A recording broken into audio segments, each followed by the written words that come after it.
ప్రపంచ అంతరిక్ష చరిత్రలో మరో మహోత్తర ఘట్టం నమోదైంది. ఆర్టెమిస్ 2 మిషన్ విజయవంతంగా పూర్తయి వ్యోమగాములు సురక్షితంగా భూమిపైకి చేరుకున్నారు. దాదాపు 10 రోజుల పాటు చంద్రుడి చుట్టూ ప్రయాణించిన ఈ మిషన్ భవిష్యత్తులో మానవులను చంద్రుడిపైకి పంపించే దిశగా కీలక అడుగుగా నిలిచింది. అమెరికా అంతరిక్ష సంస్థ నాసా ఈ మిషన్ను ఏప్రిల్ 1, 2026న ఫ్లోరిడాలోని కెనడీ స్పేస్ సెంటర్ నుంచి ఘనంగా ప్రయోగించింది. అత్యాధునిక ఒరెన్ స్పేస్ క్రాఫ్ట్ క్యాప్సూల్స్ లో 4 వ్యోమగాములు ప్రయాణం ప్రారంభించారు. ఈ మిషన్లో Reid Wiseman, Victor Glover, Christina Koch, కెనడాకు చెందిన జెరెమీ హాన్సన్లు ఉన్నారు. ఈ ప్రయాణంలో వ్యోమగాములు భూమి నుంచి దాదాపు 4 లక్షల కిలోమీటర్లకు పైగా దూరం ప్రయాణించారు.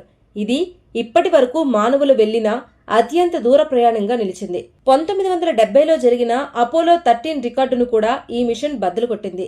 ముఖ్యంగా చంద్రుడి అవతల వైపు నుంచి వచ్చిన దృశ్యాలు ప్రపంచాన్ని ఆకట్టుకున్నాయి. ఏప్రిల్ 6న ఈ మిషన్ చంద్రుడి ఫార్ సైడ్ కు అత్యంత సమీపంగా వెళ్లింది. అక్కడి నుంచి భూమి కనిపించిన దృశ్యం, అలాగే రోదసిలో చూసిన సంపూర్ణ సూర్యగ్రహణం వంటి అరుదైన క్షణాలను వ్యోమగాములు చిత్రీకరించారు. ఇది భవిష్యత్ పరిశోధనలకు అమూల్యమైన డేటాగా మారనుంది. ఈ మిషన్లో మరో ముఖ్యమైన అంశం ఏంటంటే, ఇది కేవలం ప్రయాణం మాత్రమే కాదు. ఇందులో manual controls, life support systems, communication technology వంటి అనేక కీలక పరీక్షలు విజయవంతంగా నిర్వహించారు. భవిష్యత్తులో చంద్రుడిపై మనుషులను స్థిరంగా పంపేందుకు ఇవి కీలకంగా మారనున్నాయి. ఇక తిరుగు ప్రయాణం కూడా అంతే ఉత్కంఠభరితంగా సాగింది. భూమి వాతావరణంలోకి ప్రవేశించే సమయంలో ఒరెన్ క్యాప్సూల్ అత్యంత వేగంతో దూసుకొచ్చింది. ఈ సమయంలో కొన్ని నిమిషాల పాటు కమ్యూనికేషన్ బ్లాక్అవుట్ జరిగింది. కానీ ఆ తర్వాత 3 భారీ పారాచూట్ల సహాయంతో క్యాప్సూల్ సురక్షితంగా దిగింది. చివరికి కాలిఫోర్నియా సమీపంలోని పసిఫిక్ మహాసముద్రంలో స్ప్లాష్ డౌన్ జరిగింది. భారత కాలమానం ప్రకారం ఉదయం 5:38 వ్యోమగాములు భూమిపైకి సురక్షితంగా చేరుకున్నారు. దీంతో ప్రపంచం ఊపిరి పీల్చుకుంది. ఈ విజయంపై అమెరికా అధ్యక్షుడు ట్రంప్ కూడా హర్షం వ్యక్తం చేశారు. ఈ మిషన్ అద్భుతంగా సాగిందని, ల్యాండింగ్ పరిపూర్ణంగా జరిగిందని తెలిపారు. త్వరలో వ్యోమగాములను వైట్ హౌస్ లో కలుసుకుంటానని కూడా చెప్పారు. అలాగే తదుపరి లక్ష్యం అంగారక గ్రహం అని ప్రకటించారు.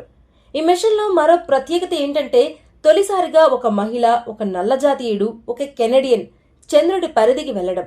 ఇది అంతరిక్ష రంగంలో సమానత్వానికి ప్రతీకగా నిలిచింది. మొత్తానికి ఆర్టెమిస్ 2 ప్రయోగంలో ఇది ఒక కీలక ఘట్టమనే చెప్పుకోవాలి.